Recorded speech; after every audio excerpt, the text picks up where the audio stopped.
Hello बच्चों, कैसे हैं आप लोग। मैं S K Jha, head of the department of physics of Kota classes, online platform पर बच्चों आपका स्वागत करता हूं। बच्चों, फिजिक्स एक ऐसा सब्जेक्ट है जिसमें क्वेश्चन करने के लिए कॉन्सेप्ट्स क्लियर होना बहुत ज़रूरी है। मैंने 17 ईयर्स के कैरियर में यही देखा बच्चों, जनरली बच्चों का बेसिक फंडामेंटल अच्छा नहीं होता, बेसिक क्लियर नहीं होता, जिस वजह से प्रॉब्लम उससे नहीं बन पाता है। अब जेई की बात करो या नीट की बात करो, फिजिक्स ऐसा सब्जेक्ट है जो आपको सिलेक्शन देगा या नहीं देगा ये डिसाइड करेगा। तो आप ये सोचोगे कि सर क्या सिलेक्शन सिर्फ फिजिक्स देता है? नहीं, सिलेक्शन कभी सिर्फ फिजिक्स नहीं देता, बट हां, सिलेक्शन होने के लिए सबसे ज्यादा जरूरी होता है फिजिक्स का अच्छा होना। अगर मैं नीट की बात करूं, 180 मार्क्स के पेपर होते हैं बच्चों फिजिक्स के। जो बच्चे 150 प्लस स्कोर करेंगे, आप यकीन मानिए वो शायद एलिजिबल हो जाएगा, वो क्वालिफाई लगभग कर जाएगा। तो कहोगे सर क्या 150 प्लस से क्वालिफाई हो जाता है कोई? नहीं, 150 प्लस अगर आप फिजिक्स में कर रहे हो तो आप समझो, तो आपका आईक्यू लेवल इतना अच्छा हो गया है कि इसी रेशियो में आपका केमिस्ट्री, इसी रेशियो में आपका बायो, ये भी अच्छा हो जाएगा। तो खास करके जो फिजिक्स सब्जेक्ट है बच्चों, वो आईक्यू लेवल को दर्शाता है, और आपका आईक्यू लेवल एग्जाम में बहुत अच्छा होना चाहिए, एग्जाम के लिए बहुत अच्छा होना चाहिए। चूंकि आप 10th से 11th में आए हो, आप समझो बात को जो मैं समझाने जा रहा हूं। 10th का सिलेबस बहुत छोटा सा सिलेबस होता है और 11th का सिलेबस बहुत बड़ा सिलेबस है। अब बच्चे 10th में तो आप ऐसे समझो कि जो 11th के 2 चैप्टर और 10th के पूरे साइंस ही लगभग बराबर होते हैं, और हमारे 11th में इतने चैप्टर्स हैं बच्चों, तो आपको थोड़ा सा एक सिस्टमेटिक वे से चलना होगा, बिल्कुल सिस्टमेटिक वे से चलना होगा। हमें कैसे कैसे क्या करना है, हमें किस प्लान के तहत चलना होगा, ये सारी चीज मैं आज क्लास में आपको बताऊंगा। हमें किस सब्जेक्ट पर कितना ध्यान देना चाहिए, हमें कैसे पढ़ना चाहिए ये 2 साल, ताकि हमारा सिलेक्शन हो जाए। बच्चों, मैंने 5 times all India first rank दिया, 3 बार हमने जेई एडवांस में फर्स्ट रैंक दिया और 2 बार हमने नीट में ऑल इंडिया फर्स्ट रैंक दिया। और हमारी पूरी कोशिश होती है कि मैं जिस बच्चे को भी पढ़ाऊं वो जरूर फर्स्ट रैंक अचीव करे। देखो, ये फर्स्ट रैंक कोई खेल नहीं है किसी का हो जाए। फर्स्ट रैंक तो बच्चे लेते हैं, टीचर तो देते नहीं है भाई। टीचर सिर्फ मेहनत कर सकता है। हम आपके प्रति इतना समर्पित हो जाएंगे कि आपको खुद यकीन हो जाएगा कि सर हम फर्स्ट रैंक लाएंगे, हम फर्स्ट रैंक लाएंगे। लेकिन सिर्फ बोलने से तो नहीं होगा, हमें मिल के काम करना होगा, हमें साथ मिल के काम करना होगा। बिल्कुल लड़ेंगे, हम एक दूसरे से लड़ेंगे पढ़ाई को लेकर के, तब जाकर के आपका सिलेक्शन होगा। बच्चों, मैं ये कभी नहीं कहता कि आप 10 घंटे पढ़ो। 10 घंटे पढ़ने से सिलेक्शन नहीं हो सकता। आप उस 10 घंटे के बदले में 5 घंटे पढ़ो, लेकिन वो 5 घंटे 20 घंटे से भी ज्यादा हो। मतलब आपका माइंड बिल्कुल फोकस हो, एक प्रॉपर वे में चलो। तो सबसे पहले एक तरीका बनाओ कि हम कैसे पढ़ेंगे, हम किस किस सब्जेक्ट पर कितना ध्यान देंगे। जैसे मान लो आपके पास 3 सब्जेक्ट है, वैसे तो 4 सब्जेक्ट होंगे आपको, लेकिन हम जनरली 3 ही मान के चलते हैं क्योंकि मेजर 3 ही आपका है। तो अगर 3 सब्जेक्ट है तो आप किस रेशियो में चलोगे, जरा मैं समझाता हूं। मैं सबसे पहले नीट की बात करूंगा, देन जेई की बात करूंगा। अगर मैं नीट की बात करता हूं तो 3 सब्जेक्ट है, 2 घंटे 2 घंटे और 2 घंटे, बस इतने आपका सेल्फ स्टडी टाइम होना चाहिए। और ये सेल्फ स्टडी की बात कर रहा हूं, ये कोचिंग का टाइम नहीं बता रहा हूं। जो कोचिंग क्लास आपको देगा, जो स्कूल आपको देगा, उसका टाइमिंग अलग होगा। इसके अलावा आपको 6 घंटे घर पे तो पढ़ना ही पढ़ना है, क्योंकि अगर मैं आपको आधे घंटे पढ़ाता हूँ तो अगर उस आधे घंटे के बदले आपने 1 घंटे मेहनत नहीं किया तो आपका कुछ नहीं हो सकता। तो कि सर ये कैसे कह सकते हो? मैंने आधे घंटे में वो सारी चीजें पढ़ा दिया जिसको आप 1 घंटे में कवर नहीं कर पाओगे। और बच्चों आप मानो, क्योंकि आप 11th में हो, आप 11th में एंट्री किए हो, ये बहुत नाजुक क्लास है। इसमें या तो बच्चे उठ जाते हैं या बच्चे बर्बाद हो जाते हैं।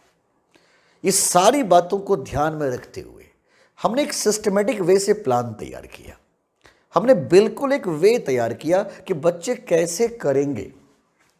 हमने सोचा कि बच्चों को कहाँ से स्टार्ट किया जाए। मैंने बुक्स में देखा कि बच्चे को यूनिट डायमेंशन वेक्टर से शुरू किया जाता है, बिल्कुल वहीं से होना चाहिए। बट हमने क्या किया, हमने जो अपना किताब लिखा उसमें बिल्कुल एक टेक्निकल ऑर्डर में किताब लिखा। हमने बिल्कुल एक सिलेबस पूरी आपके +1 +2 के सिलेबस को ही रीअरेंज कर दिया कि बच्चे पहला स्टेप क्या ले, उसके बाद अगला स्टेप क्या ले, उसके बाद अगला स्टेप क्या ले, ताकि इन फ्यूचर उसको कभी किसी प्रॉब्लम में दिक्कत हो ही नहीं। तो मैंने एक बिल्कुल प्लान तैयार किया हुआ है, जो आपको प्लान शीट मिलेगा क्लास के बाद, आपको प्लान शीट मिलेगा कि मैं कैसे करवाऊंगा, ये कैसे सिलेबस को, पूरे सिलेबस को किस तरीके से मैंने बांटा है, वो सारा चीज आपको मिलेगा। लेकिन सबसे ज्यादा जरूरी है बच्चों कि आप जो भी सिस्टम बनाते हो उसमें अपने अंदर एक आत्मबल रखो, अपने अंदर एक डेडिकेशन लाओ कि यार ये करना है तो करना है। जब बच्चे आप 9th-10th में आए थे तो एक सपना होता था कि हम आईआईटी में जाएंगे, हम आईआईटी में जाएंगे। भाई आईआईटी एक सपना है, मैं ये नहीं कहता हूं कि आईआईटी सपना ही रहेगा। आप आईआईटी में ऑल इंडिया फर्स्ट रैंक भी ला सकते हो। मुझे आज भी याद आता है, एक बच्चा मेरे पास आया था और बहुत ही अच्छा बच्चा था, बहुत ही गरीब फैमिली से बिलोंग करता था, बहुत गरीब फैमिली से बिलोंग करता था। उसके पास इतने पैसे नहीं थे कि वो कोचिंग में एडमिशन लेता। बच्चे ने हमें कहा कि सर आप मेरा टेस्ट ले लो, बस आप पढ़ा दो, क्योंकि आपका नाम बहुत सुने हैं, आप मुझे पढ़ाओगे, आपका सिलेक्शन हो जाएगा। मुझे बहुत अच्छा लगा। मैंने उससे 2-3 क्वेश्चन पूछा। यकीन मानिए उस क्वेश्चंस का जवाब टीचर के पास नहीं होता। मुझे फटाफट जवाब दे दिया उसने। मुझे बहुत खुशी हुई। मैंने पूरे कोटा क्लास की टीम को बताया कि सर ये बच्चे के पास सुपर आईक्यू लेवल है, अगर मैं इस पर मेहनत करूंगा तो जरूर ऑल इंडिया फर्स्ट रैंक लाएगा। हमने पूरे दमखम के साथ 2 साल उस पर डेडिकेट होकर के मेहनत किया और नतीजा क्या हुआ, जब रिजल्ट आया तो बच्चा ऑल इंडिया फर्स्ट रैंक लाया। और वो बच्चा ऑल इंडिया फर्स्ट रैंक लाया। मानिए इस बात को, एक बहुत गरीब फैमिली से बच्चे ऑल इंडिया फर्स्ट रैंक लाया और अपनी कैटेगरी में ऑल इंडिया फर्स्ट रैंक लाया, जनरल कैटेगरी में 7th रैंक लाया। उसके अगले साल हमने फिर से फर्स्ट रैंक दिया, जनरल कैटेगरी से फर्स्ट रैंक दिया। तो बच्चे, हमारी कोटा क्लास की टीम एक प्रॉपर मेहनत करता है। हमारी कोटा क्लास की टीम आपके साथ पूरी तरीके से डेडिकेट हो जाएगा, आपको फर्स्ट रैंक के रास्ते तक पहुंचा देगा। लेकिन आप मानिए कि सिलेक्शन होना नहीं होना ये आप पे डिपेंड करता है। आप कितना मेहनत करते हो, आप कितना क्या कर रहे हो, ये सब कुछ आप पे डिपेंड करता है। मैं आपको क्लास में पढ़ाऊंगा, जो पढ़ाया उसका डेली सीट मिलेगा। उस सीट में आपको 30 या 40 क्वेश्चन दूंगा, ज़्यादा नहीं, बस वही 30 से 40 क्वेश्चन आपको सॉल्व करना है, न ज़्यादा न कम। 30 से 40 क्वेश्चन आपको मैंने डीपीपी के रूप में दिया और 1 घंटा तो कम से कम उस चीज़ों को पढ़ने में जरूर लगेगा। तो मैंने यही तो कहा आपको कि आपको एक सब्जेक्ट के लिए कम से कम 2 घंटे का टाइम अलॉट करना पड़ेगा। जैसे फिजिक्स में वैसे ही केमिस्ट्री में, वैसे ही बायो में, जैसे फिजिक्स में वैसे ही केमिस्ट्री में, वैसे ही मैथ में। मैंने ऐसे ऐसे बच्चों को देखा है जो सुबह के टाइम में पेपर बांटते हैं और आफ्टरनून के बाद क्लास में आता है, कोटा क्लास ज्वाइन करता है और बच्चे पढ़ता है और पढ़ के ऑल इंडिया फर्स्ट रैंक तो नहीं कह सकता हूं मैं, क्योंकि किसका क्या है ये तो नहीं कह सकता हूं मैं, लेकिन सिलेक्शन लेता है और अच्छे रैंक के साथ सिलेक्शन लेता है। कई बच्चे ने बोरे उठा उठा करके पढ़ाई किया, मेहनत करके पढ़ाई किया और टॉप रैंक लाया। तो हम पूरी उम्मीद करेंगे कि आप में से कुछ बच्चे ऐसे हों जो 1 डिजिट में रैंक लाएगा। जिस दिन आपके अंदर एक ऐसी फीलिंग आएगी कि नहीं, हमें तो फर्स्ट रैंक चाहिए ही चाहिए, यकीन मानिए आपका ही फर्स्ट रैंक होगा। हम सिलेक्शन के लिए नहीं पढ़ाते, कोटा क्लास सिलेक्शन के लिए नहीं पढ़ाता, कोटा क्लास सिर्फ और सिर्फ रैंक के लिए पढ़ाता है। कोटा क्लास सिर्फ और सिर्फ रैंक के लिए बच्चों पढ़ाता है, और वो भी रैंक कैसा, या तो 1 डिजिट या 2 डिजिट। हमें 3 डिजिट वाले रैंक नहीं पसंद है। तो बच्चों, मैं अब स्टार्ट करूंगा आपका +1 का पहला टॉपिक जो मेरे ऑर्डर में लिखा गया किताब में है। मैं पहला टॉपिक स्टार्ट करूंगा न्यूटन्स लॉज ऑफ मोशन। यही सिस्टमेटिक वे होता है और यहां से मैं स्टार्ट करूंगा। मुझे उम्मीद है और पूरी इंजॉय करोगे इस टॉपिक के साथ। आफ्टर 3 और 4 डेज आपके सपने में भी फिजिक्स नजर आएंगे। यकीन मानिए, जिस दिन ऐसा हो गया मुझे लगेगा कि हमने बच्चों के प्रति सही डेडिकेशन से काम करना शुरू किया है। और जिस दिन आपको ऐसा लगेगा तो आप यकीन मानो, आप सोच लेना कि अगर आप उसी तरीके से मेहनत करते चले जाओगे तो आपका जरूर फर्स्ट रैंक आएगा, जरूर 1 डिजिट में रैंक जाएगा। तो चलिए बच्चों, स्टार्ट करते हैं। आज का पहला टॉपिक है न्यूटन्स लॉज ऑफ मोशन।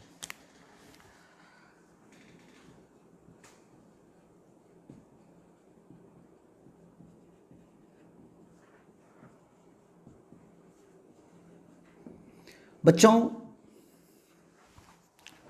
अपने बचपन में न्यूटन साहब के 3 लॉ के बारे में पढ़ा था। पहला लॉ क्या था कि अगर कोई बॉडी रेस्ट पर है तो रेस्ट पर ही रहना चाहेगा, या मूव कर रहा है तो लगातार ही मूव करता रहेगा। लेकिन कब तक? जब तक कि इसके ऊपर में कोई एक्सटर्नल एजेंट काम ना करे। And this law gives the property of inertia, you know. ये न्यूटन साहब का पहला नियम था। ऐसे ही न्यूटन का सेकंड नियम क्या था? सेकंड लॉ क्या था कि force is defined as the rate of change in momentum. Momentum के चेंज का रेट को हमने फोर्स कहा, और इस प्रकार हमने कहा F = ma। और आपने बचपन में एक बहुत इंपॉर्टेंट लॉ पढ़ा था जिसका नाम था थर्ड लॉ, कि every action have equal and opposite reaction. मैंने एक्शन किया तो इक्वल और अपोजिट रिएक्शन होंगे। तो ये सारी बातें बच्चों आपने +1, आपने 10th से पीछे के सिलेबस में आपने पढ़ा हुआ है। अब यहाँ से मैं स्टार्ट करूँगा आपका +1 का टॉपिक। तो सबसे पहले न्यूटन्स लॉ ऑफ मोशन में सबसे पहला point, concepts of normal contact force. मैं सबसे पहले आपको डिस्कस करवाऊंगा आज कि नॉर्मल कॉन्टैक्ट फोर्स क्या होता है। आइए समझिए नॉर्मल कॉन्टैक्ट फोर्स के बारे में। मान लीजिए मैंने आप लोगों में से किसी एक बच्चे को यहां रख दिया। मान लीजिए एक बच्चा है,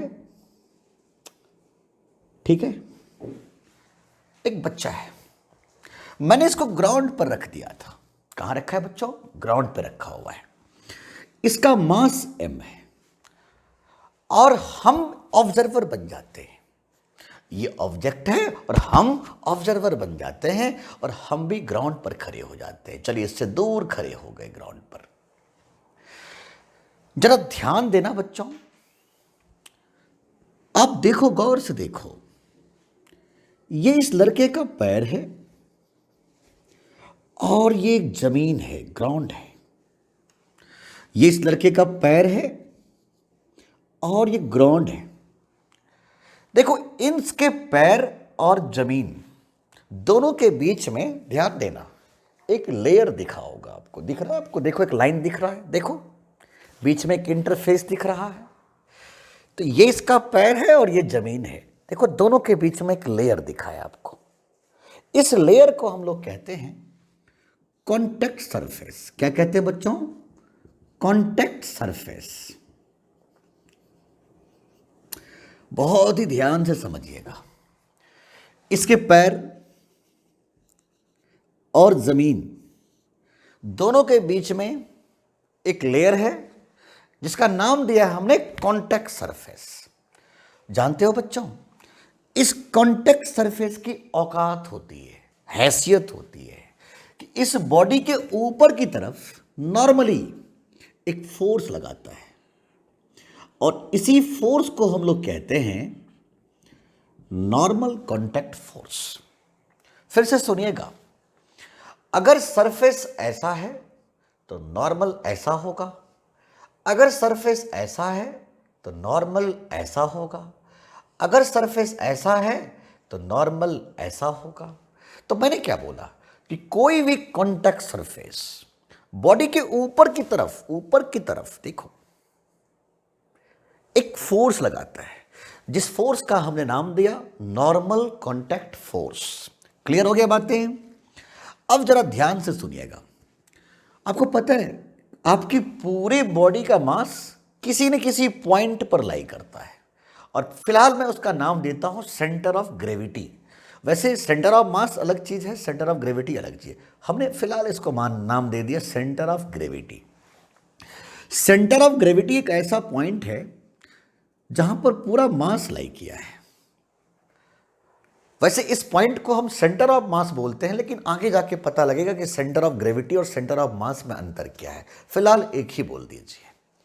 तो मैंने कहा कि आपका पूरा बॉडी का मास किसी न किसी पॉइंट पर लाई करता है और उसका नाम देता हूं सेंटर ऑफ ग्रेविटी। तो centre of gravity generally body के मिडिल में लाई करता है। तो मैं पूछूंगा इसका सेंटर ऑफ ग्रेविटी कहां लाई करेगा? तो कहोगे सर पेट के पास में। यही वो पॉइंट है बच्चों, यही वो पॉइंट है जहां पर हम मान के चलेंगे कि इस बॉडी का पूरा वेट लाई किया है। तो इसका नाम दिया सेंटर ऑफ ग्रेविटी। इस सेंटर ऑफ ग्रेविटी की क्या औकात होती है, जरा समझिएगा। इसकी औकात होती है कि इस बॉडी का पूरा वेट वर्टिकली डाउनवर्ड लगा देता है। अगर इसका मास m है तो वेट कितना होगा? mg। मास गुना g को हम वेट कहते हैं और g मतलब क्या? ग्रेविटी। ग्रेविटी का वैल्यू कितना होता है बच्चों? 9.8, जिसको हम लोग अपने क्लास में 10 मीटर पर सेकंड स्क्वायर बोलेंगे, 10 मीटर पर सेकंड स्क्वायर बोलेंगे। तो इस सेंटर ऑफ ग्रेविटी की क्या औकात होती है? इस बॉडी का पूरा वेट वर्टिकली डाउनवर्ड लगा देता है। चलिए मैंने डाउनवर्ड लगा दिया। अब देखो, ये भी तो एक फोर्स है, वेट भी तो फोर्स होता है। तब जरा सोचो मेरे बच्चे कि इस लड़के पे कितने फोर्स लगे हैं। तो आपका जवाब होगा कि सर इस लड़के के ऊपर में 2 फोर्स लगे हैं। पहला फोर्स ऊपर की तरफ लग रहा है जिसका नाम है नॉर्मल कॉन्टैक्ट फोर्स, और दूसरा फोर्स इसके नीचे की तरफ लग रहा है जिसका नाम है वेट mg। तो मैं अगर आपसे ये पूछता हूं कि इस लड़के के ऊपर में नेट फोर्स कितने लगेंगे, तो आपका जवाब होगा कि इस लड़के पे लगने वाले नेट फोर्स हो जाएंगे ऊपर वाला फोर्स माइनस नीचे वाला फोर्स, या नीचे वाला फोर्स माइनस ऊपर वाला फोर्स। ध्यान से सुनिएगा, इस लड़के पे एक फोर्स ऊपर की तरफ लग रहा है और एक फोर्स नीचे की तरफ लग रहा है। तो मैं अगर आपसे ये पूछता हूं कि इस पर लगने वाले नेट फोर्स कितना है, तो कहोगे ऊपर वाला फोर्स माइनस नीचे वाला फोर्स, या नीचे वाला फोर्स माइनस ऊपर वाला फोर्स। तो मैं पूछता हूं कि इस पर लगने वाले नेट फोर्स क्या हो जाएंगे, तो आपका जवाब होगा N माइनस एम जी या mg minus N, and this is the net force. और आप जानते हो बच्चों कि जो नेट फोर्स होता है वो होता है मास इंटू एक्सेलरेशन। जो नेट फोर्स होता है वो होता है मास इंटू एक्सेलरेशन। यही तो सेकेंड लॉ है बच्चों, समझिए ना, नेट फोर्स बराबर मास इंटू एक्सेलरेशन। और बच्चों मैंने इसका आज नाम दे दिया फोर्स इक्वेशन। क्या नाम दिया? Force equation. अब ध्यान से समझना, इस बॉडी पर लगने वाले नेट फोर्स कितने हैं, तो आपका जवाब होगा कि N minus M G is the net force. तो क्या मैं लिख सकता हूं कि N minus M G is the net force and this net force equal to mass into acceleration. जरा सोच के बताओ, क्या ये बॉडी मूव कर रहा है? क्या ये बॉडी ऊपर जा रहा है? क्या ये बॉडी इधर जा रहा है? मतलब इसके पास एक्सेलरेशन नहीं है, एक्सेलरेशन जीरो है। इसका मतलब हम इस एक्सेलरेशन को जीरो कर देते हैं। तो जरा बताइए, net force equal to mass into acceleration. और इस प्रकार हमने देखा कि n का वैल्यू mg के बराबर हो गया। तो क्या मेरी बात समझ में आ रहा है? नॉर्मल कॉन्टैक्ट फोर्स किसको कहते हैं? नॉर्मल कॉन्टैक्ट फोर्स किसको कह रहे हैं? Net force equal to mass into acceleration, and this is known as the normal contact force. इस तरीके से हमने normal contact force find out कर लिया। और क्या फाइंड आउट किया बच्चों? कि n इक्वल टू mg। तो मुझे उम्मीद है यहां तक समझ में आ गया है। अब जल्दी से इसको नोट कर लो, मैं आगे बढ़ता हूं। अब चाहो तो इसका स्क्रीनशॉट ले सकते हो, क्योंकि फटाफट नोट करिए या स्क्रीनशॉट लेते जाइए। आप लोग चाहो तो आगे से आप फटाफट साथ साथ नोट करते चले जाना, ताकि हमें भी ज़्यादा समय ना लगे। चलिए आप जल्दी से इसका स्क्रीनशॉट ले लीजिए, मैं आगे बढ़ जाता हूँ।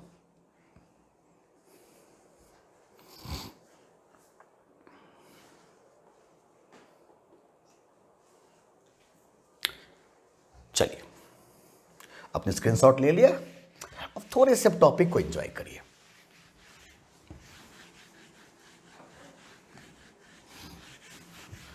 बच्चों मैं आपको एक फिजिक्स का ब्रह्मास्त्र बताने जा रहा हूं, जिसको यूज करके जिंदगी में आपसे कभी फिजिक्स में प्रॉब्लम अटकेगा ही नहीं। और आज ब्रह्मास्त्र बताने का समय अब आ गया, और मैं आपको ब्रह्मास्त्र बताने जा रहा हूं। थोड़े से ध्यान से समझने की जरूरत है बच्चों। आप मान लीजिए एक बॉडी है और इसके ऊपर मैंने एक और बॉडी को रख दिया था। ध्यान से समझिएगा, एक बॉडी है, इस बॉडी के ऊपर एक और बॉडी को प्लेस कर दिया। मान लीजिए इसका मास है m1 और इसका मास है m2। क्लियर? इसका मास m1, इसका मास m1 और इसका मास m2। मेरे बच्चे ध्यान से सुनिएगा, ध्यान से। यहां पर कितने सरफेस हैं? तो कहोगे सर जी एक सरफेस तो ये रहा और दूसरा सरफेस ये है ना? तो यहां पर देखिएगा ध्यान से, यहां पर सरफेस कितने हैं? यहां पर दो सरफेस है। पहला सरफेस ये वाला, दूसरा सरफेस ये वाला। तो एक बात बताओ, अगर एक सरफेस एक टाइप का नॉर्मल कॉन्टैक्ट फोर्स लगाएगा तो दो सरफेस दो टाइप का लगाएगा, तीन सरफेस तीन टाइप का लगाएगा। तो मान लो इस सरफेस ने क्या लगाया? N1 और इस सरफेस ने क्या लगाया? N2। We have to calculate N1 and N2। Don't worry, अभी करते हैं भाई। इससे पहले कि मैं टॉपिक को आगे बढ़ाऊं मेरे बच्चे, मैं आपको एक बहुत इंपॉर्टेंट बात समझाना चाहता हूं, बहुत ज्यादा इंपॉर्टेंट बात। आप जानते हो न्यूटन के थर्ड लॉ क्या था? Every action have equal and opposite reaction. Her action के साथ इक्वल और अपोजिट रिएक्शन होगा। तो अगर इस सरफेस ने ऊपर की तरफ लगाता है नॉर्मल n, इसका मतलब इसको नीचे भी लगाना पड़ेगा n, क्योंकि एक्शन हुआ है तो रिएक्शन भी होगा। अगर इसने ऊपर लगाया है N1 तो नीचे भी लगाएगा N1, अगर इसने ऊपर लगाया N2 तो नीचे भी लगाएगा N2। अब मेरी बात ध्यानपूर्वक सुनिएगा। देखिए ये सरफेस है ना, तो अगर ये सरफेस है तो ये होगा नॉर्मल, ये होगा नॉर्मल। अगर ये सरफेस है तो ये होगा नॉर्मल। इस सरफेस ने बच्चों, मान लीजिए ऊपर की तरफ N1 लगाया तो इसको N1 नीचे भी लगाना पड़ेगा। इस सरफेस ने ऊपर N2 लगाया तो नीचे भी N2 लगाना पड़ेगा। क्या मेरी बात समझ में आ रहा है? क्योंकि मैंने क्या बताया कि every action have equal and opposite reaction. अगर इस सरफेस ने ऊपर लगाया है, एक्शन हुआ है तो रिएक्शन भी होगा, एक्शन हुआ है तो रिएक्शन भी होगा।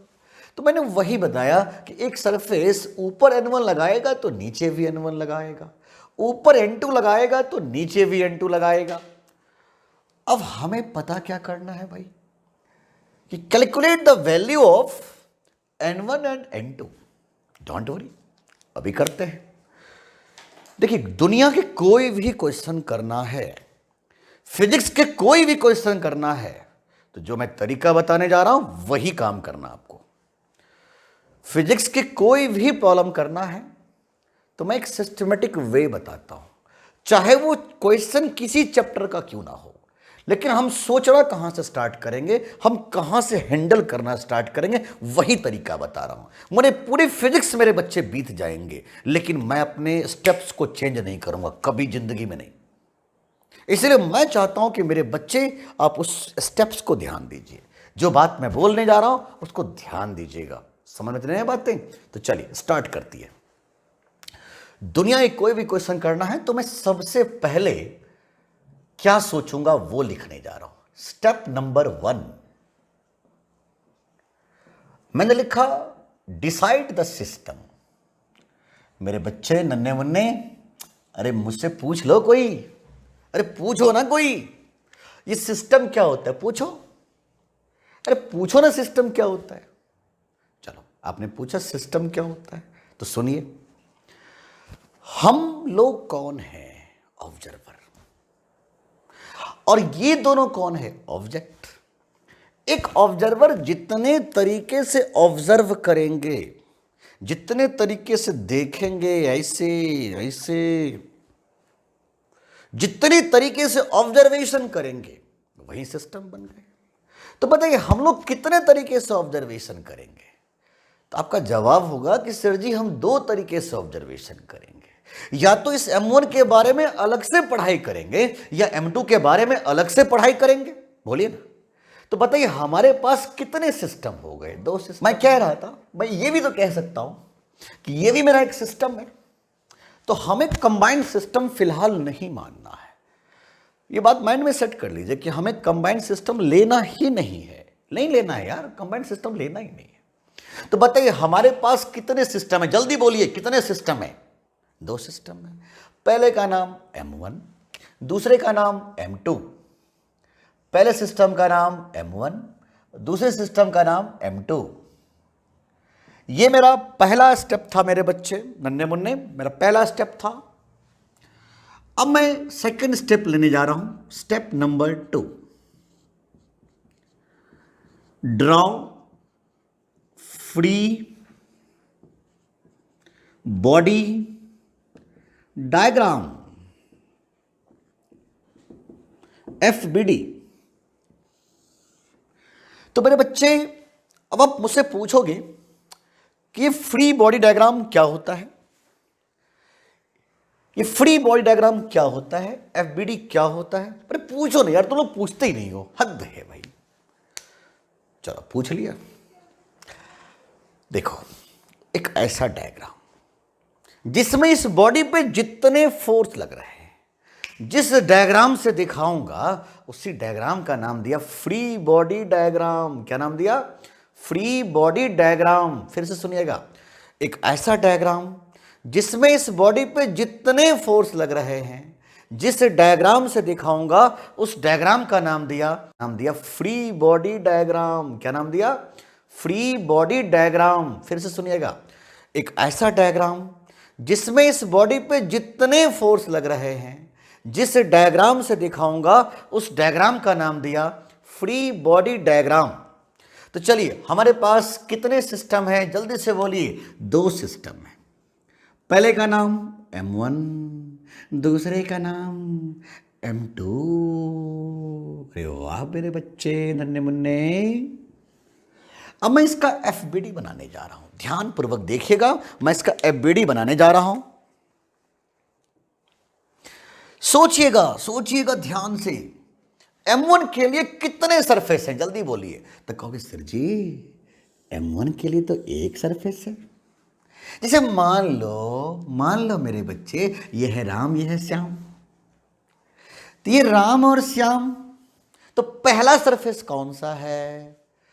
श्याम के पैर और राम के सर के बीच में एक सरफेस है भाई मेरे बच्चे, बोलो। तो एक सरफेस तो ये वाला हो गया। और जो सरफेस ये है, क्या वही सरफेस ये भी है मेरे बच्चे नन्हे मुन्ने? बोल दो यार, बोल दो बस। इसके लिए कितने सरफेस? एक सरफेस। और इसके लिए भी बात करेंगे हम लोग। लेकिन यह ध्यान रखो कि जो सरफेस ये है, क्या वही सरफेस ये है? बिल्कुल वही सरफेस है। लेकिन इस बॉडी के लिए मैं क्या देख रहा हूं कि इसके लिए एक सरफेस और है। तो थोड़े ध्यान से समझने की कोशिश करेंगे हम लोग आज। इसके लिए एक सरफेस और इसके लिए 2 सरफेस। देख सकते हो, इसके लिए एक सरफेस और इसके लिए 2 सरफेस। अरे बोल दो यार, बोल दो, बोलो। तो इसके लिए 2 सरफेस।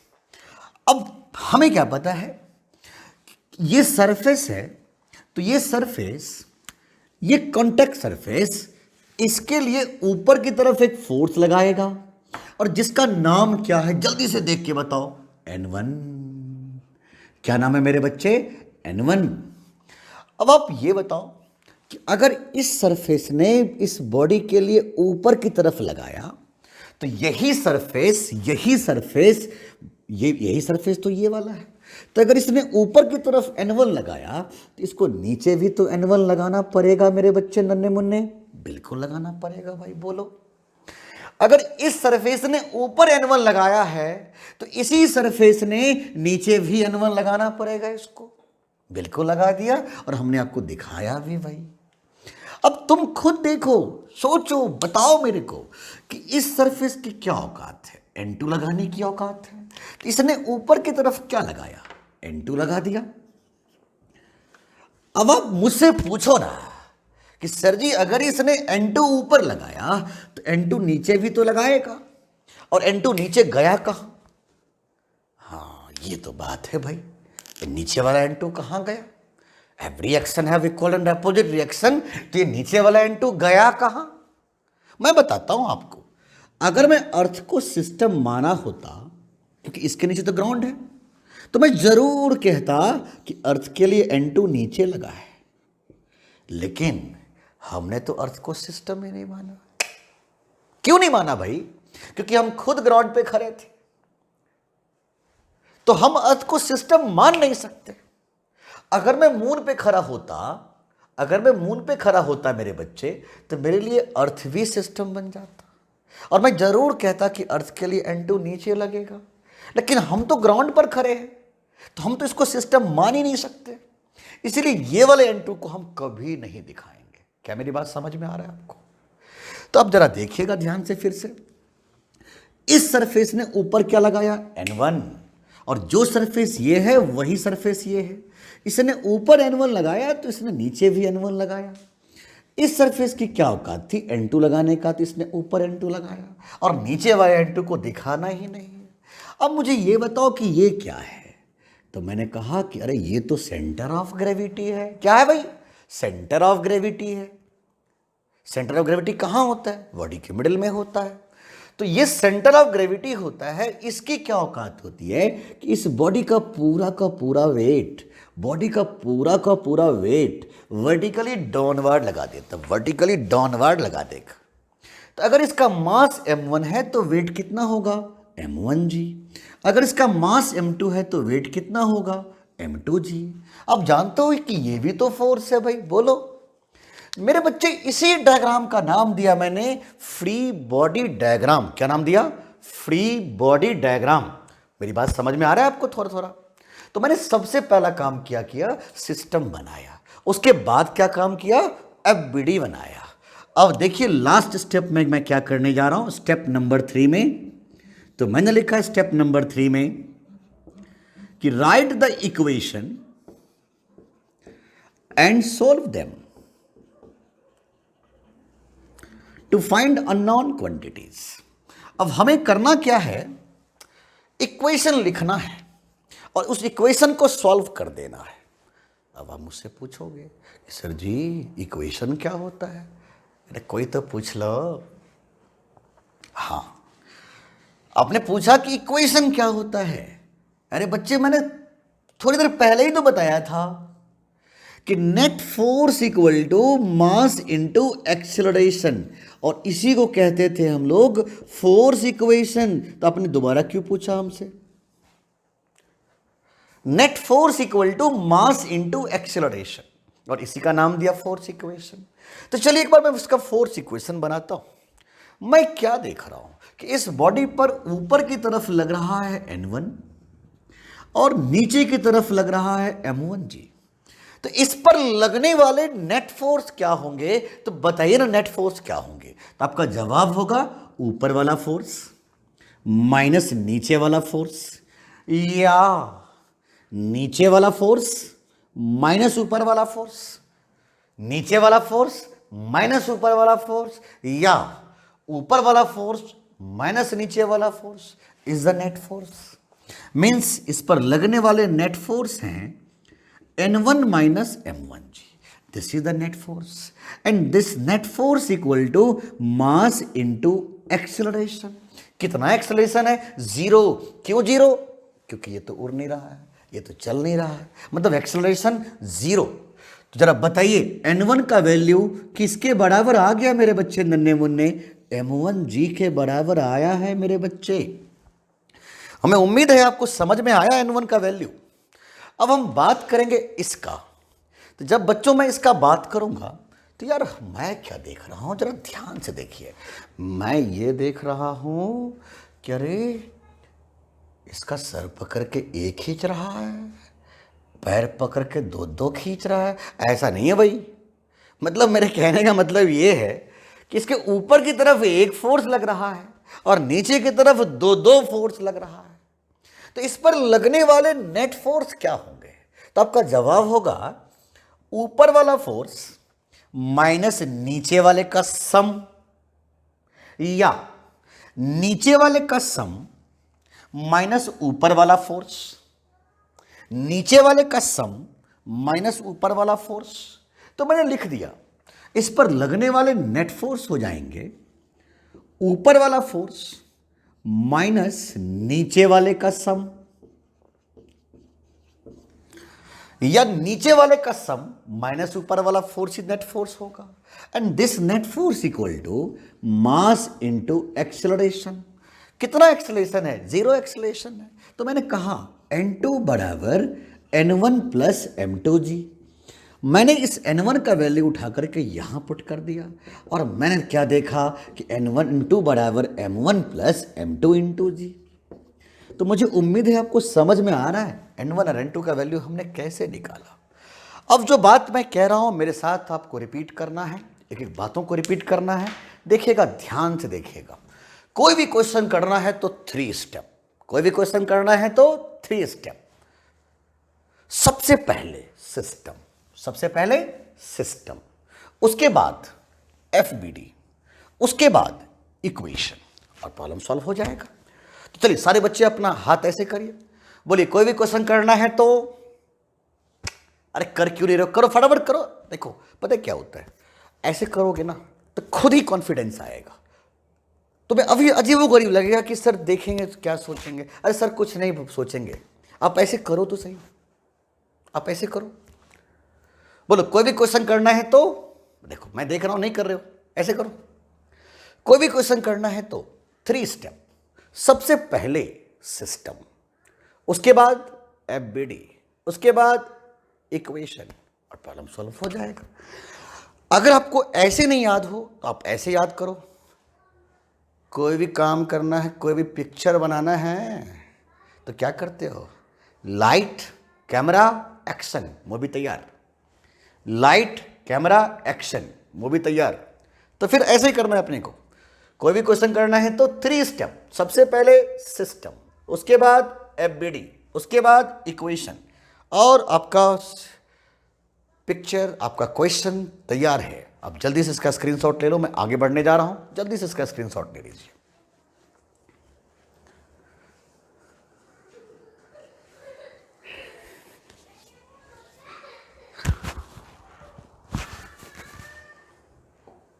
चलिए, तो मुझे लगता है आपको समझ में आ गया होगा। आपने स्क्रीनशॉट ले लिया है ना? तो चलिए मैं आगे बढ़ने जा रहा हूं बच्चों। देखिएगा, बहुत ही ध्यान से देखिएगा।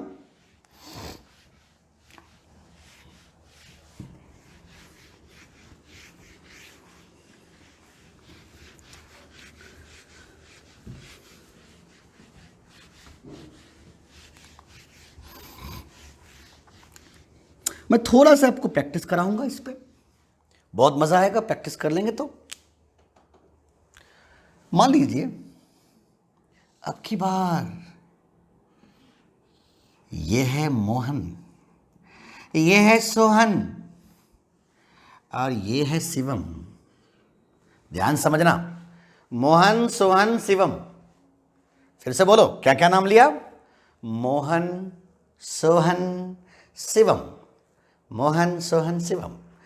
इसका मास m1, इसका मास m2, इसका मास m3। ध्यान से देखो, यहां पर सरफेस कितने हैं मेरे बच्चे नन्हे मुन्ने? जल्दी बोलो। 3। पहला सरफेस कौन सा? ये वाला।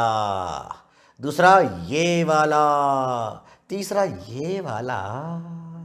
तो बताओ, एक सरफेस ने एक तरीके का नॉर्मल कांटेक्ट फोर्स लगाया, तो 2 सरफेस ने 2 टाइप का, 3 सरफेस ने 3 टाइप का। तो क्या मैं कह सकता हूं इसकी वजह से n1, इसकी वजह से n2, इसकी वजह से n3? We have to calculate n1, n2 and n3। We have to calculate n1, n2 and n3। Don't worry, मैं नहीं बोलूंगा, तुम बोलोगे। बोलो फटाफट। कोई भी क्वेश्चन करना है तो अरे करो, सब ऐसे करो। देखो, कुछ देर के लिए लगेगा आपको कि यार अनकंफर्टेबल हो रहा है, सर ऐसे क्यों कर रहे हैं। जब तक आपका बॉडी लैंग्वेज नहीं बनेगा, सेल्फ कॉन्फिडेंस आ नहीं सकता। और जब तक आपके पास सेल्फ कॉन्फिडेंस नहीं होगा, मेरे बच्चे प्रॉब्लम तो बनेंगे ही नहीं। और मैंने आपसे क्या वादा किया है कि विद इन 3 डेज, 3 दिन के अंदर आपके सपने में फिजिक्स लाऊंगा। और अगर नहीं लाया तो मैं फिजिक्स पढ़ाने लायक नहीं। इसे जो मैं कह रहा हूं उसको ध्यान से सुने और करें, जल्दी करिए। कोई भी क्वेश्चन करना है तो 3 स्टेप। सबसे पहले सिस्टम। तो बताइए हमारे पास कितने सिस्टम है, जल्दी बताइए। 1 2 3। तो मैंने लिखा 3 सिस्टम। पहले का नाम m1, दूसरे का नाम m2, तीसरे का नाम m3। चलिए, हमने सिस्टम बनाया ना बच्चों। अब किसकी बारी आई? जल्दी बोलिए। एफबीडी की बारी आई। किसकी बारी आई? एफबीडी की बारी आई। सिस्टम बनाया, अब हमें क्या करना है? एफबीडी बनाना है। तो सारे बच्चे बताओ, इसके लिए कितने सरफेस? 1। अरे भाई, शिवम के लिए कितने सरफेस? 1। सोहन के लिए कितने सरफेस? 2। अरे वाह वाह वाह, सोहन के लिए 2 सरफेस। और मोहन के लिए कितने सरफेस? 2। अरे यार, कौन बच्चा बोल रहा है 3? 3 थोड़े ना यार, कोई तीसरा चिपक गया क्या? नहीं ना। इसके लिए 1 सरफेस, इसके लिए 2 सरफेस, इसके लिए भी 2 सरफेस। बोलिए बच्चों, आया समझ में इतनी बातें? बोलो ना आया, बोलो ना आया। यस आया। तो मैंने सिस्टम बनाया, अब एफबीडी बनाने जा रहा हूं। ध्यान से देखिएगा, इस सरफेस ने ऊपर क्या लगाया? n1। क्या लगाया? n1। तो देखो, ध्यान से देखो, जो सरफेस ये है क्या वही सरफेस ये है? यस। अगर इस सरफेस ने ऊपर N1 लगाया है तो इसी सरफेस ने नीचे भी N1 लगा दिया होगा। बिल्कुल लगाया होगा। अब बताओ, इस सरफेस की क्या औकात है N2 लगाने का? तो इसने ऊपर N2 लगाया, तो जो सरफेस ये है वही सरफेस ये है। अगर इसने ऊपर N2 लगाया तो इसको नीचे भी N2 लगाना पड़ेगा मेरे बच्चे नन्हे मुन्ने। अब बताओ कि इस सरफेस की क्या औकात है? N3 लगाने की औकात है। तो इसने ऊपर क्या लगाया? N3। तो तुम कहोगे सर नीचे वाला N3 कहां गया? हमने अर्थ को सिस्टम माना ही नहीं है, तो नीचे वाला N3 को दिखाएंगे ही नहीं। तो चलिए, यहां तक तो समझ में आ गया। अब बताइए कि ये क्या है? सेंटर ऑफ ग्रेविटी है मेरे बच्चे। क्या है भाई? सेंटर ऑफ ग्रेविटी है। तो इस सेंटर ऑफ ग्रेविटी ने क्या किया होगा? इस बॉडी का पूरा वेट वर्टिकली डाउनवर्ड लगा दिया। इस बॉडी का पूरा वेट वर्टिकली डाउनवर्ड लगा दिया। इस बॉडी का पूरा वेट वर्टिकली डाउनवर्ड लगा दिया। फटाफट बोलो, जल्दी जल्दी बोलो। दुनिया की कोई भी क्वेश्चन करना है तो अरे करो, तो कोई भी क्वेश्चन करना है तो 3 स्टेप। सबसे पहले सिस्टम, हमने सिस्टम बना ली। उसके बाद एफबीडी, हमने एफबीडी भी बना लिया। अब किसकी बारी आई? इक्वेशन की बारी आई। तो आइए एक बार इक्वेशन बनाते हैं इसका। क्या होता है इक्वेशन? अभी बताया था मैंने, net force equal to mass into acceleration, और इसी को कहते हैं फोर्स इक्वेशन। तो बताइए, ऊपर क्या लगा? N1, नीचे क्या लगा? M1G। तो नेट फोर्स क्या लिखेंगे? N1 minus M1G is the net force, and this net force बराबर मास इनटू एक्सेलरेशन। ठीक है बच्चों, net force equal to mass into acceleration. तो मैं क्या लिखता हूं? N1 equal to M1G। मुझे उम्मीद है यहां तक सबको समझ में आ गया। जब मैं इसकी बात करूंगा मेरे बच्चे, तो मैं क्या बोलता हूं कि एक फोर्स तो ऊपर लग रहा है और दो फोर्स नीचे लग रहा है नन्हे मुन्ने। तो इस पर लगने वाले नेट फोर्स क्या होगा? ऊपर वाला फोर्स माइनस नीचे वाले का सम, या नीचे वाले का सम माइनस ऊपर वाला force. Means N2 minus N1 plus M2G is the net force, and this net force equal to mass into acceleration। कितना एक्सेलरेशन है इसका? 0। तो मैंने लिख दिया N2 equal to N1 plus M2G, और इस N1 का वैल्यू उठा करके यहां पर पुट कर दिया, और पुट करते ही मेरा वैल्यू आ गया M1 plus M2 into G, the value of N2 here. लेकिन जब बात मैं इसका करूंगा तो मैं क्या देखता हूं कि अरे इसके एक ऊपर लग रहा है और दो नीचे लग रहा है। तो इस पर लगने वाले नेट फोर्स क्या होंगे? तो आपका जवाब होगा ऊपर वाला फोर्स माइनस नीचे वाले का सम,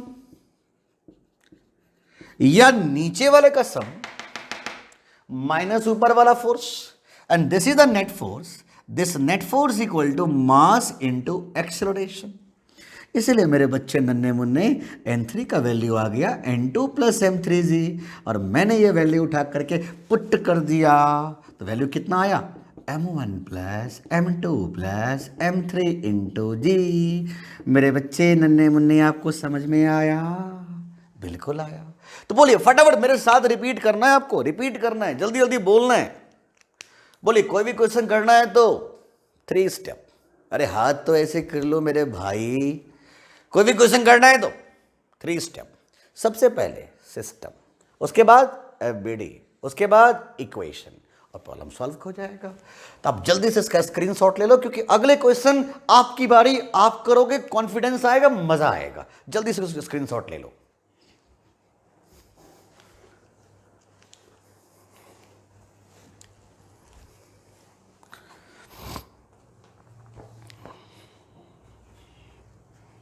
चलिए, आपने स्क्रीनशॉट ले लिया है तो चलिए एक बार जरूर चेक करेंगे हम लोग। अब मेरे बच्चे नन्हे मुन्ने, एक छोटा सा क्वेश्चन आपके लिए। और ये होते ही मुझे बहुत अच्छा लगेगा। मुझे लगेगा कि मेरे नन्हे मुन्ने पढ़ने लगे हैं। मुझे लगेगा कि जो मैंने सपने देखा है आज कि बस 3 क्लास के अंदर में फिजिक्स सपने में आएंगे, तो वो ज़रूर पूरा होगा। चलिए इस क्वेश्चन करके दिखा दीजिए। मैं बहुत टफ नहीं दूंगा, आपको ही पता है मैं क्या देने जा रहा हूँ। यस, अरे वाह, एक और ऊपर आ गया। M1, M2, M3, M4। चलिए इसकी वजह से N1, N2, N3, N4 आप फटाफट करके दिखाओ।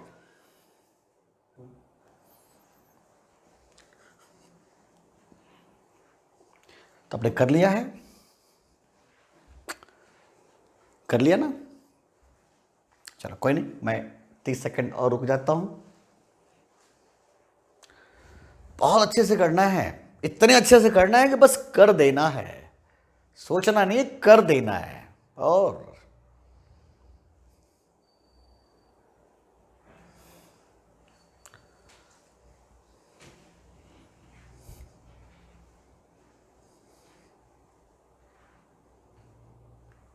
चलिए मैं अब चेक करने जा रहा हूं। सारे बच्चे चेक करें, अगर बन गया हो तो एंजॉय करेंगे। बोलिए कोई भी क्वेश्चन करना है तो 3 स्टेप, कोई भी क्वेश्चन करना है तो 3 स्टेप। क्या आप लोग कर रहे हो? कोई नहीं, आप लोग करो, मैं वेट कर रहा हूं। मैं 10 सेकंड और वेट करूंगा। चलिए कर लिया, आप चेक करिए।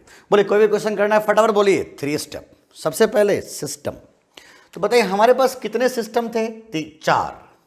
पहले का नाम M1, दूसरे का नाम M2, तीसरे का नाम M3 और चौथे का नाम M4। क्या बात है सर जी, मजा आ गया सर जी, हमने भी तो ऐसा ही किया था सर जी। अरे वाह क्या बात है। अब किसकी बारी आई? अब वीडियो बनाने की बारी आई। बोलिए इसके लिए कितने सरफेस? 1, इसके लिए 2, इसके लिए 2, इसके लिए 2। क्या बात है। तो जरा बताइए सारे बच्चे, हमने सिस्टम बनाया, एफबीडी की बारी आ रही है। चलिए एफबीडी बनाते हैं। ऊपर क्या लगेगा? N1। जो सरफेस ये है क्या वही सरफेस ये वाला है? तो अगर इसने ऊपर N1 लगाया है तो नीचे भी N1 ही लगाएगा। अब बताइए इस सरफेस ने ऊपर क्या लगाया? N2। तो जो सरफेस ये है क्या वही सरफेस ये वाला है? इसने नीचे भी N2 लगा दिया। अब आप बताइए कि इस सरफेस ने ऊपर क्या लगाया? N3। तो जो सरफेस ये है क्या वही सरफेस ये वाला है? बिल्कुल। तो नीचे क्या लगाया? N3। अब बताइए कि इस सरफेस ने ऊपर क्या लगाया? N4। तो नीचे वाला N4 कहां गया? हमने उसको सिस्टम माना ही नहीं, इसको अर्थ को सिस्टम ही नहीं माना, इसलिए नीचे वाले N4 को नहीं दिखाएंगे। सारे बच्चे बताइए ये क्या था? Centre of gravity. तो बताइए नीचे क्या लगेगा?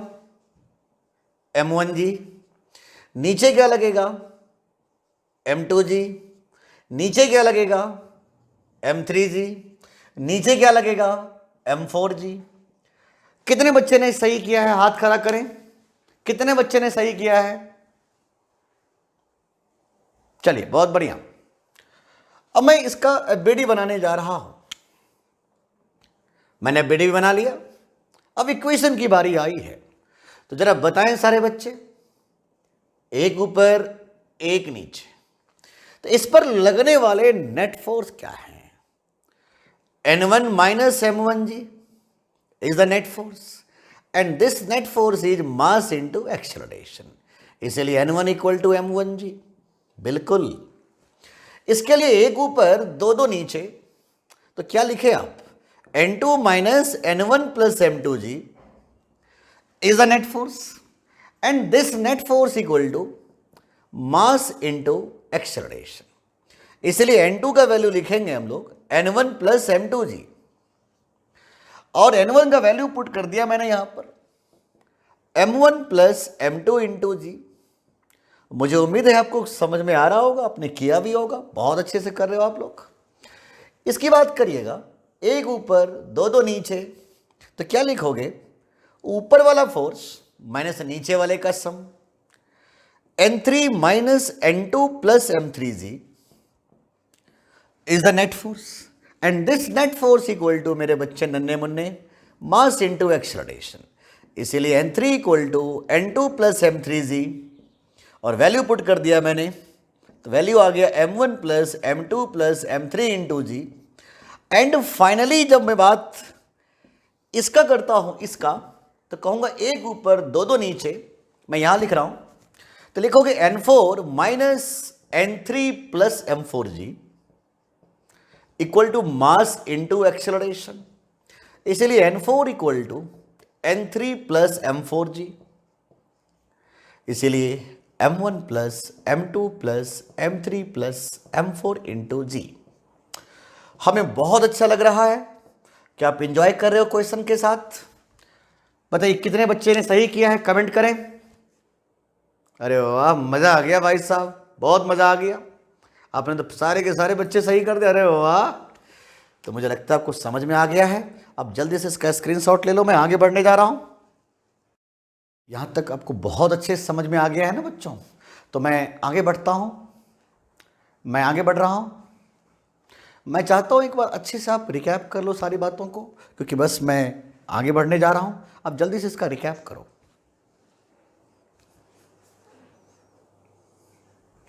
चलिए, आपने रिकैप कर लिया है, तो मैं आगे बढ़ रहा हूं। बच्चों, मैंने अभी तक जो भी केस किया है इसमें एक्सेलरेशन का तो नाम ही नहीं लिया। अच्छा, अगर एक्सेलरेशन आएगा तो क्या करेंगे? देखिएगा, ध्यान से देखिएगा, मैंने एक नया तरीका बनाया। मान लीजिए एक लड़का है, मैं इसका एफबीडी बनाता हूं, ऊपर लगेगा नॉर्मल और नीचे लगेगा mg। बच्चों, अगर बॉडी मूव नहीं करता है तो आप क्या लिखते थे? आप लिखते थे कि n माइनस mg या mg माइनस n, क्योंकि दोनों के दोनों केस में एक्सेलरेशन जीरो हो जाता था और दोनों के दोनों केस में n का वैल्यू mg के बराबर हो जाता था। लेकिन अब पंगा क्या है कि मान लीजिए बॉडी ऊपर चला गया।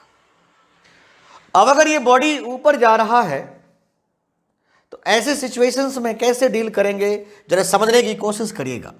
मैं यहां लिखने जा रहा हूं कि इन केस ऑफ एक्सेलरेशन, जो भी डायरेक्शन ऑफ एक्सेलरेशन होगा उसको देना है पॉजिटिव साइन, और अपोजिट डायरेक्शन ऑफ एक्सेलरेशन को देना है नेगेटिव साइन।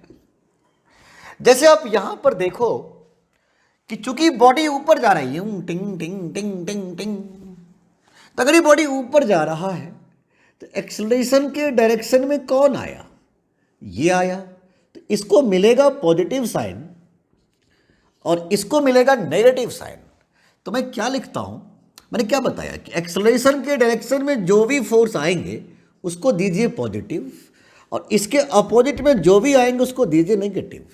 तो आप लिखोगे n minus mg is the net force बराबर mass into acceleration. Now because acceleration zero नहीं है, बॉडी मूव कर रहा है। लेकिन मान लीजिए कि बॉडी नीचे आ रहा है, मान लीजिए कि बॉडी नीचे आ रहा है, तो अगर ये बॉडी नीचे आ रहा है तो एक्सेलरेशन के डायरेक्शन में कौन आया? mg आया, तो इसको मिलेगा पॉजिटिव साइन, इसको मिलेगा नेगेटिव साइन। तो इक्वेशन क्या लिखेंगे? mg minus n equal to ma, and this is the net force. तो बच्चों, किस प्रकार से डील करेंगे, जरा समझ रहे हैं बातें? हम किस प्रकार से डील करेंगे कि जब भी बॉडी में एक्सेलरेशन होगा तो एक्सेलरेशन के डायरेक्शन को पॉजिटिव और अपोजिट वाले को नेगेटिव। अब चलिए मैं इसी को यूज करता हूं, कुछ केसेस को थोड़े प्रैक्टिकली समझने की कोशिश करिएगा। केसेस ऑफ लिफ्ट थोड़े से ही बचे हुए आज के लेक्चर में। केसेस ऑफ लिफ्ट, मैं कुछ लिफ्ट के केस करवाने जा रहा हूं, ध्यान से सुनिएगा। मान लीजिए आपको मैंने लिफ्ट के अंदर चढ़ा दिया, सबके घर में लिफ्ट होता है बच्चों। मान लीजिए लिफ्ट है, ये है ना, इसके अंदर मैंने आपको खड़ा कर दिया है, आपका मास m है और ये लिफ्ट ऊपर की तरफ जा रहा है a एक्सेलरेशन से। मीन्स ये जो केस है वो एक्सेलरेशन अप का केस है। मेरे बच्चे नन्हे मुन्ने ध्यान से देखना, ये आपका पैर है और ये लिफ्ट का फ्लोर है। क्या कांटेक्ट बना है? यस। क्या नॉर्मल कांटेक्ट फोर्स लगेगा? यस। तो मुझे नॉर्मल कांटेक्ट फोर्स निकालना है आज। आइए अब भी करते हैं, बोलिए फटाफट मेरे साथ बोलिए। कोई भी क्वेश्चन करना है तो 3 स्टेप। सबसे पहले सिस्टम। तो बोलिए मेरे पास कितने सिस्टम है? इकलौता सिस्टम आप हो, यही मेरा सिस्टम बन गया। तो मेरे पास जो सिस्टम है वो आप हो, यही मेरा सिस्टम है, इसका मास m है। तो हमने सिस्टम बनाया, अब किसकी बारी आई? एफबीडी बनाने की। तो क्या ये आपका पैर है? क्या ये लिफ्ट का फ्लोर है? तो क्या ये जो सरफेस है इसके ऊपर की तरफ लगाएगा नॉर्मल, और नीचे क्या लगेगा? mg। मेरे बच्चे ध्यान से सुनिएगा, ऊपर की तरफ n, नीचे की तरफ mg, और ये बॉडी ऊपर जा रहा है। देखो ये बॉडी ऊपर नहीं जा रहा है लेकिन लिफ्ट ऊपर जा रहा है। तो जब लिफ्ट ऊपर जाएगा तो लिफ्ट के रिस्पेक्ट में ये बॉडी भी ऊपर जा रहा है। इसका मतलब इसका जो एक्सेलरेशन है वो ऊपर की तरफ है। हमने सिस्टम बनाया, एफबीडी बनाया, अब किसकी बारी आई? इक्वेशन लिखने की बारी आई। तो अभी इक्वेशन लिखेंगे।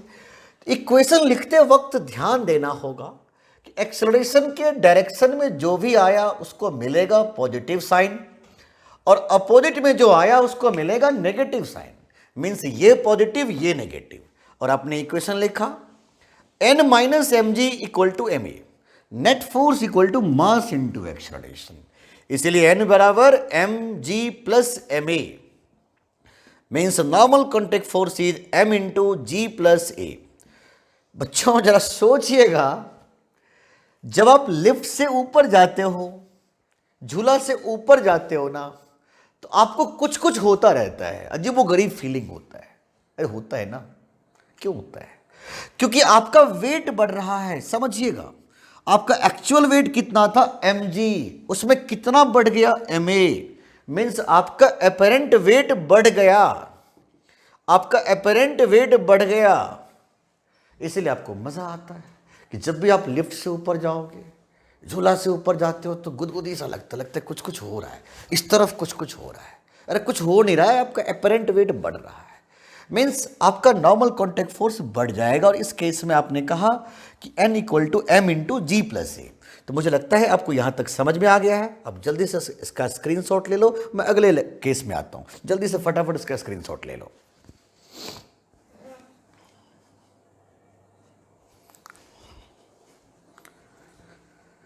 चलिए, आपने स्क्रीनशॉट ले लिया है। बस एक दो केस और बचे हुए हैं, मैं इसको फटाफट देख लेता हूं एक बार। मान लीजिए यही सिचुएशन है, बिल्कुल ऐसा ही सिचुएशन है बच्चों, और मैंने अब की बार लिफ्ट को चाहा कि नीचे लेके आ जाऊं। तो मान लीजिए लिफ्ट नीचे की तरफ आ रहा है।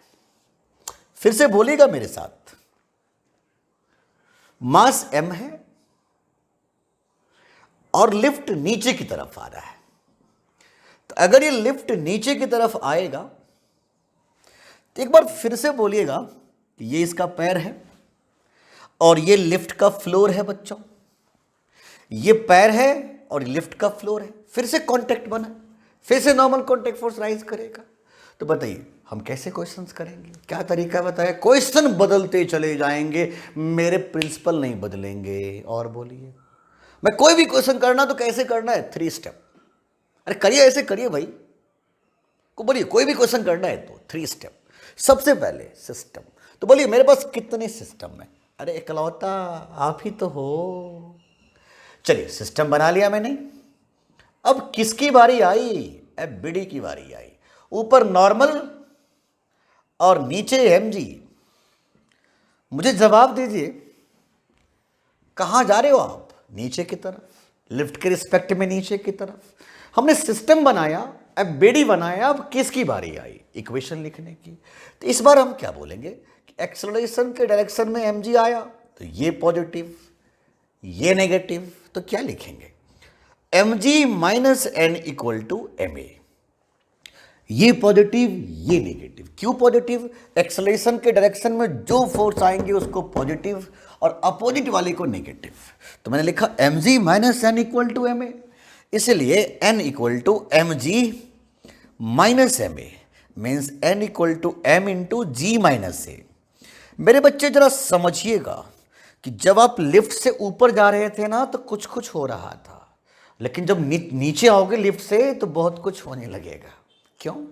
क्योंकि आपका एपरेंट वेट घट गया, आपका एपरेंट वेट कम हो गया। आपका एक्चुअल वेट कितना था mg, उसमें से भी ma निकल गया, मीन्स आपका एपरेंट वेट कम हो गया। जब आप नीचे जा रहे हो ना तो आपको गुदगुदी सा महसूस होता है, लगता है क्या है कि मेरे को नीचे कुछ हो रहा है।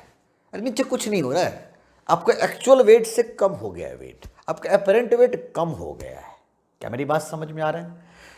तो मुझे लगता है आपको थोड़े थोड़े समझ में आने लगे हैं बच्चों।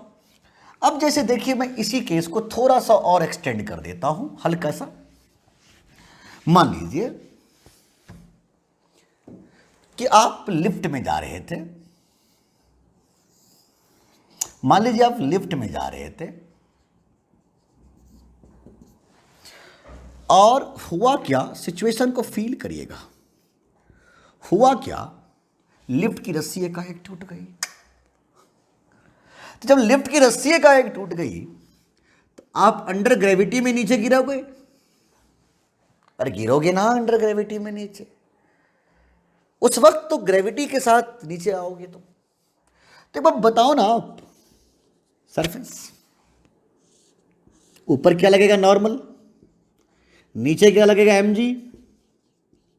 बोलिए ये पॉजिटिव ये नेगेटिव, तब आप क्या लिखेंगे?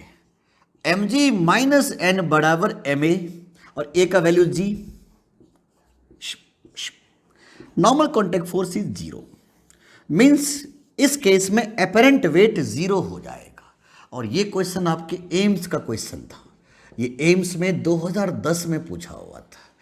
अब आप यकीन मानिए कि किस छोटे लेवल पे क्वेश्चन दे रहे हैं हमारे एंट्रेंस में। मैंने कहा था ना, बेसिक फंडामेंटल को ध्यान रखो। अगर आपका बेसिक फंडामेंटल याद हो गया ना बच्चों, तैयार हो गया ना, दुनिया की कोई ताकत नहीं जो आपका सिलेक्शन रोक दे। और मैं तो पहले ही बोला था क्लास में आज कि हम तो सिलेक्शन की बात ही नहीं करेंगे, हम रैंक की बात करेंगे।